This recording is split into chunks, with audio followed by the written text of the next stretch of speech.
How's the thing going, guys? Welcome to another video here. Welcome to that's technically a bonus reaction. So, you guys probably watching this video thinking, hang on, this is not Shadow of Mordor. It's supposed to be the next episode of Shadow of Mordor, because I'm uploading this at 8 PM on Saturday. When I was sorting my dates out, sorting out my dates for my uploads, my schedules and stuff, I made a realization. Oh, wait. I've missed a week. And I've missed this week by mistake. So, to make up for it, I thought I'd do this, which is another episode of Rerez. I've had one or two people asking me to go back into Rerez and re-go through them all. I think I've only got about 4 left, and then I'm up to ones I've not seen yet, because these are ones I'm redoing because my old videos got lost. So, Aquaman Battle for Atlantis. This game is bad. This, I believe, is in the bottom 3 worst GameCube superhero games. It is down there, definitely. I was going to get my phone out, but I haven't got my phone. I'm going to have to use my wife's. I'm going to have to use my wife's phone to check this. I'm just checking which had a worse rating, this or Batman Dark Tomorrow. So this came out in 2003. It's got a IGN gave it a 3.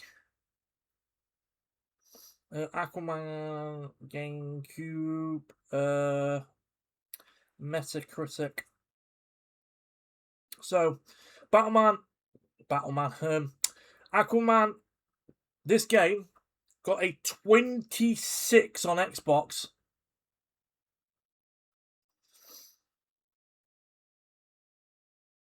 You got a 26% on Xbox. That Tomorrow got so that got a 26. That Tomorrow got a 29.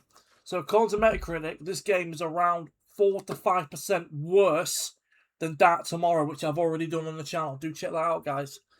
I've already done Dark Tomorrow, and I'm pretty sure I have. Have I done it? Yeah, Dark Tomorrow. There you go. God, the last time I did Rerez was January. So I haven't done Rerez since January.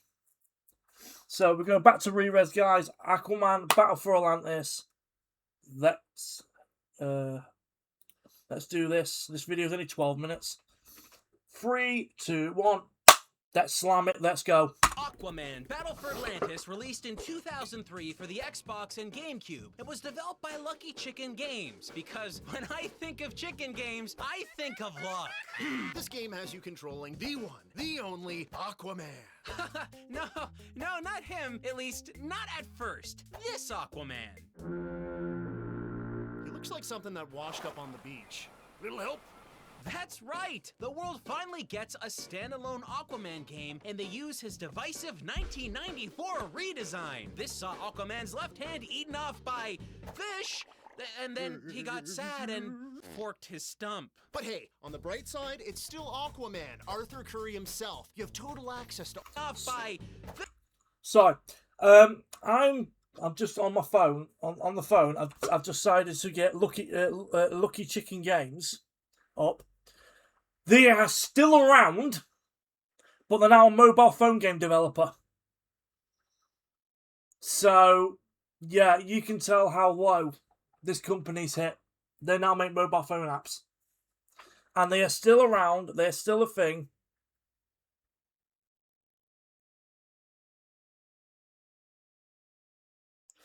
Oh, it says here, Lucky Chicken Game was purchased by mobile game giant AEGF in 2005, so it's technically doesn't exist, but they're still technically in business under a different name.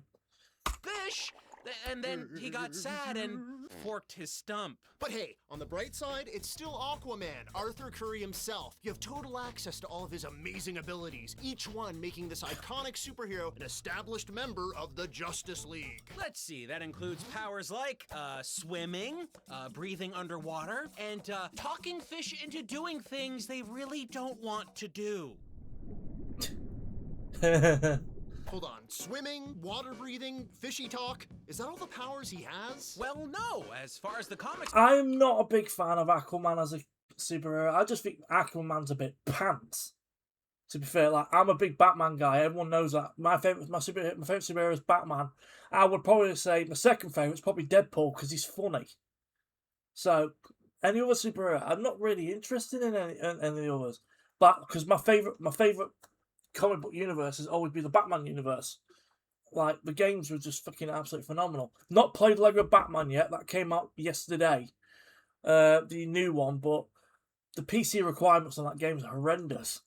are concerned, he has powers like the ability to speak any language on Earth, near invulnerability, and even the power to manipulate the world's oceans. Holy Neptune! Do we get any of that in this game? No. You see, much like that Batman and Superman game we looked at, this game doesn't establish the lore or background. Yeah, the holy what I would like to call the holy triforce of shit when it comes with DC comic book heroes in 2002-2003. Of its main protagonist. Now, look, we get it. Batman, Superman, these are very established characters. Even at the cost of bad storytelling, we at least know that... I'm a little orphan boy raised by a butler, and I grew up to dress like a big bat. I scare criminals, but criminals don't scare me. My parents are dead. My parents are dead! I'm a little orphan boy who fell from space and was raised on a farm by two humans who taught me to embody justice and grow corn. My original parents are dead. Orphan brothers.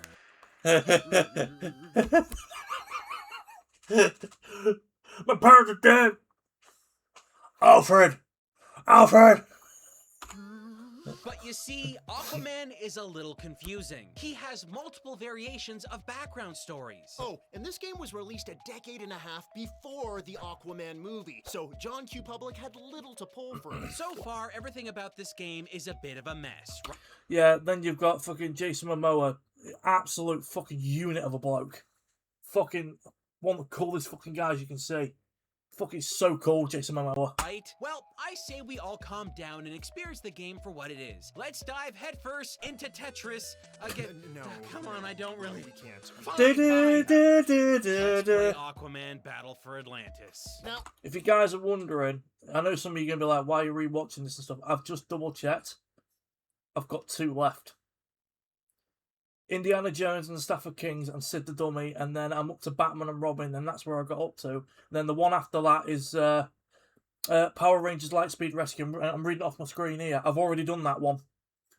So I only need 2 more than we caught up, guys. And then the one after that is Tiny Toons. I've not seen that one yet.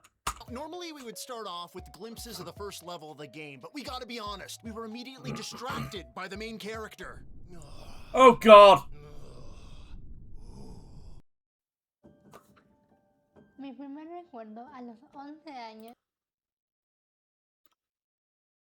Glorious quaff! It's majestic. It's free-flowing! It's totally covering his eyes. Yeah. And clipping through his face. I wonder if that hurts? It certainly does. Sometimes, if you're lucky, his hair will part, revealing a yellowish patch of skin. Was Aquaman in some... It's because back then, they couldn't do hair physics very well. Especially hair physics in water in 2003. Nope. You're not going to do it. It just, look, you can see how low res, Rerez. You can see how low res the texture is around his hair. It's just a load of layers on the tops of layers, and it just doesn't look right. Some kind of hair-related accident? Looks like he might want to join the Hair Club for Fish.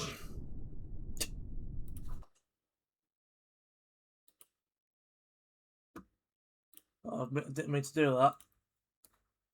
We're kind of impressed by such creatively reactive hair. But then we get to the first cutscene of the game, and there's a huge dip in the game's attention to detail. Wow, this might be one of the most simplistic cutscenes I've ever seen. I think, personally, they didn't have time. They wanted to do rendered cutscenes, and they thought, oh, I know, it's a comic book. Let's put it in comic book panels. Especially for this generation. It's a frame-by-frame comic book page played out with no voice acting, no sound effects, and absolutely no animation. Really? They had no money, did they? They probably had about 18 months of development, Ali no money, just scrape something as best as you can. You're starting to think that most of the budget went into his hairdo. Oh, I think you're right. Look closer at the hair in these comic pages. What the? Is his hair painted on? Yes! It would appear that the complex underwater hair simulation of the in-game model wasn't something they could accurately capture in a still frame. So they likely just made a bald model of Aquaman and painted over top of every frame. Why wouldn't they want this hair in every cutscene? Such a missed opportunity. Yeah. Speaking of missed opportunities, let's talk about the music in this game. In the cutscenes, you get generic sounding tunes. Sounds like a fucking JRPG, an RPG game from a really shitty indie developer from like the Xbox generation, like two worlds. And in-game, it really doesn't get any better. In fact, it's usually the only thing you'll hear while swimming around the briny depths of the ocean.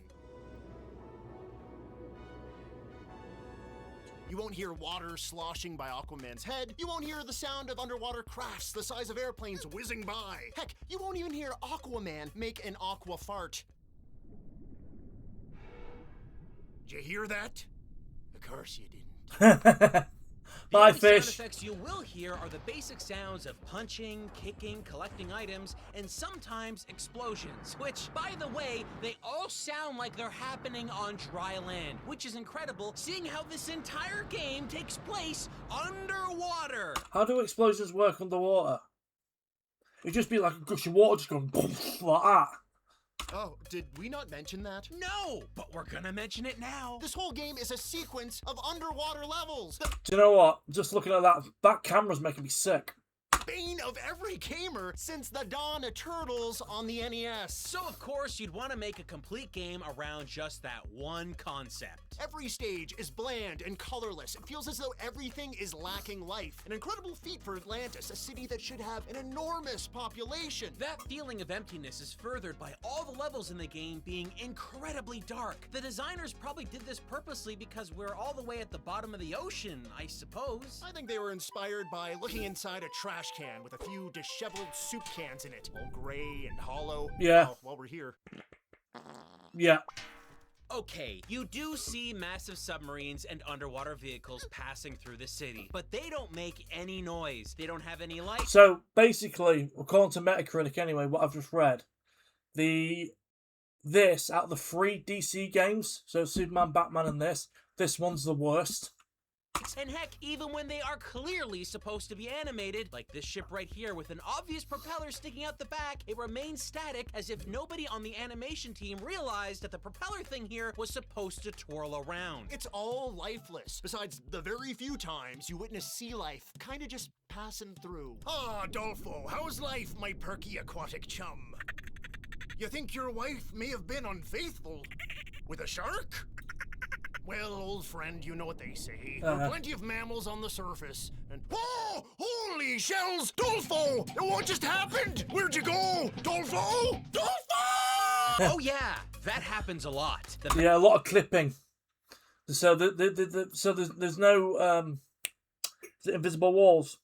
So there's animals are just basically what they've done is they've designed the whole world, but then not put any visible walls and not done any proper AI. So the AI is probably just a dolphin just going, you go that way, you go this way, you go that way. Oh, there's a wall there. Yeah, just go straight through it. There, yeah, it was rushed, definitely. Massive unanimated sea vessels we talked about earlier do the exact same thing if you watch them after a while. If the sheer emptiness and visual jank hasn't scared you away, what does the gameplay have to offer? Very little. Aquaman controls with one thumbstick to steer and the right trigger to propel forward. This means if you go upside down, you don't have any controls to reorient yourself. And by the way, that happens a lot. So you'll have to wait for Aquaman to slowly kind of do it himself. This becomes a major issue when combined with the dark visuals in these very confusing levels. You'll be given a compass to steer you in the right direction, but you'll likely get lost very easily. Yeah, that compass is bad. Because if it's mainly water and it's dark places like that, you're just going to start clashing into walls.